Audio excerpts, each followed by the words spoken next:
ಇವತ್ತು ಆ, ನಮ್ಮ ಸಿದ್ಧಗಂಗಾ ಕ್ಷೇತ್ರದ ನಮ್ಮ ಚೇತನವಾದಂಥ ಶಿವಕುಮಾರ ಸ್ವಾಮೀಜಿಯವರ 117ನೇ ಜನ್ಮದಿನೋತ್ಸವದ ಸಮಾರಂಭ.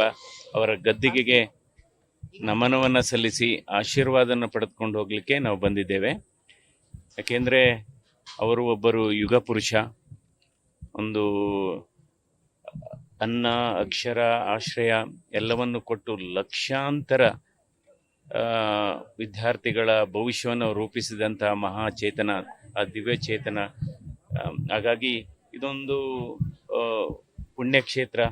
ಯಾಕೆಂದರೆ ಇಲ್ಲಿ ಓದಿದಂಥ ವಿದ್ಯಾರ್ಥಿಗಳಿಗೆ ಕೇವಲ ಅವರು ಶಿಕ್ಷಣವನ್ನು ಮಾತ್ರ ಕೊಟ್ಟಿಲ್ಲ, ಸಂಸ್ಕಾರವನ್ನು ಕೊಟ್ಟಿದ್ದಾರೆ ಮತ್ತು ಅವರ ಬದುಕನ್ನು ರೂಪಿಸುವಂಥ ಮಾರ್ಗವನ್ನು ಕೊಟ್ಟಿದ್ದಾರೆ. ಹೀಗಾಗಿ ಇದೊಂದು ಪವಿತ್ರವಾದಂಥ ಸ್ಥಳ.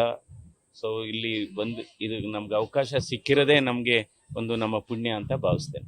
ಸರ್, ಈಗ ಬೆಂಗಳೂರು ಗ್ರಾಮಾಂತರದಲ್ಲಿ ಕುಕ್ಕರ್ ಹಂಚಿಕೆ ಮತ್ತು ಇವೆಲ್ಲ ಆಗಿರುವಂಥದ್ದು FIR ಕೂಡ ಆಗಿದೆ ಸರ್. ಅಲ್ಲ, ಅದೆಲ್ಲ ಆಲ್ರೆಡಿ ಬಿತ್ತರಿಸಿದ್ದೀರಾ, ಅದ್ರ ಬಗ್ಗೆ ನಾನೇನು ಹೇಳಕ್ ಹೋಗಲ್ಲ. ಅದ್ರ ಬಗ್ಗೆ ಆಲ್ರೆಡಿ ಸುದ್ದಿ ಆಗಿದೆಯಲ್ಲ, ಅದ್ರ ಬಗ್ಗೆ ಆಕ್ಷನ್ಸ್ ಆಗ್ತಿಲ್ಲ ಅಂತ ಹೇಳಿ ನೋಡೋಣ. ಅದಕ್ಕೆಲ್ಲ ಚುನಾವಣಾ ಆಯೋಗಕ್ಕೆ ಎಲ್ಲ ಪತ್ರ ಬರೆದಿದ್ದಾರೆ.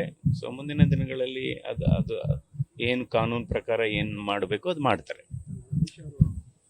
ಹೌದು, ನಾಳೆ ಚನ್ನಪಟ್ಟಣದಲ್ಲಿ ಸಂಜೆ 6 ಗಂಟೆಗೆ 5ರಿಂದ 6 ಗಂಟೆಗೆ ನಮ್ಮ ಕೇಂದ್ರದ ಗೃಹ ಮಂತ್ರಿಗಳಾದಂಥ ಅಮಿತ್ ಶಾ ಅವರಿಂದ ರೋಡ್ ಶೋ ಇದೆ ಚನ್ನಪಟ್ಟಣದಲ್ಲಿ. ನಾಮಪತ್ರ ನಾನು 4ನೇ ತಾರೀಕು ಗುರುವಾರ ಬೆಳಿಗ್ಗೆ 10 ಗಂಟೆಗೆ ರಾಮನಗರದ DC ಕಚೇರಿಯಲ್ಲಿ ನಾವು ನಾಮಪತ್ರವನ್ನು ಸಲ್ಲಿಸ್ತಾ ಇದ್ದೇನೆ. ಎಲ್ಲ ನಮ್ಮ ಇಬ್ಬರು ಮುಖಂಡರುಗಳು, BJP ಮುಖಂಡರುಗಳು, JDS ಮುಖಂಡರುಗಳು ಎಲ್ಲ ಕೂಡ ನಮ್ಮ ನಾಮಪತ್ರ ಸಲ್ಲಿಸುವ ಸಂದರ್ಭದಲ್ಲಿ ನಮ್ಮ ಜೊತೆ ಇರ್ತಾರೆ. ಹೌದು, ಒಂದು ದೊಡ್ಡ ರ್ಯಾಲಿನೇ ಮಾಡ್ತಾ ಇದ್ದೇವೆ. JDS ಮತ್ತು BJP ಕಾರ್ಯಕರ್ತರುಗಳು, ಅಭಿಮಾನಿಗಳು, ಹಿತೈಷಿಗಳು ಎಲ್ಲ ದೊಡ್ಡ ಸಂಖ್ಯೆಯಲ್ಲಿ ಭಾಗವಹಿಸುವ ಕಾರ್ಯಕ್ರಮ ಆಗುತ್ತೆ.